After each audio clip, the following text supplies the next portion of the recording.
ما عزتمندو ستاسو په خدمت کې حاضر یو قرآن و حدیث بیانولو خدمت او سعادت حاصلولو دپاره ما عزتمندو په دې میاشتې کې اکثر زموږ مسلمان زکات ادا کوي او څه خلک داسې دي چې هغه زکات نه ورکوي.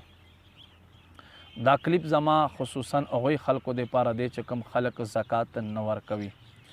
یاد وساتئ قرآن مجید کې د دې وعید الله رب کریم بیان کړی دی او په احادیثو کې بې شماره د دې وعیدونه دي تر دې پورې چې دا الفاظ راغلي دي چې کم کالی وي د چا هغه په ورځ د قیامت په اور باندې ګرم کړلی شي او دوی ته به داغونه پې باندې ورکړلی کیږي. په یو حدیث شریف کې راځي څوک چې خپل مال نه زکات نه ادا کوي نو دکه زکات په ورځ د قیامت دته اژدها په صورت کې جوړ شي مارانو په صورت کې او دی به خوري او دته به وایي ها زه د ستا هغه مال یم چې په دنیا کې به د جمع کولم. نبی پاک صلی الله علیه و آله وسلم فرمای ما معراج شریف په شپه څه داسې سړي او ښځې وکتلې چې هغه د اوښانو وره ماران او د خرو وره او خچرو وره لړمانانو خوراک دی او هغه پې باندې لګیا دي او خوري. ما تپوس وکړو چې دا کم نر او ښځې دي.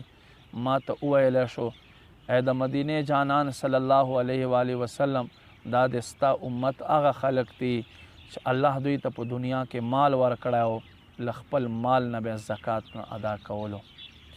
مال نه زکات ادا کوئ، پردی حق مه خورئ. پردي حق په بدل کې یوې پیسې په بدل کې به 27 قبول منځونه اخیستلی کېږي.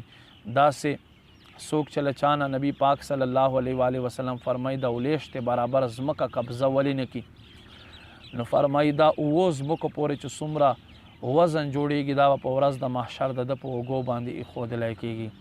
نو حدونه مه ډکوئ، پردي حقوق مه خورئ، الله حقوق مه خورئ، خپلو مالو کې زکات ادا کوئ، خپلو پټو نه عشر ورکوئ.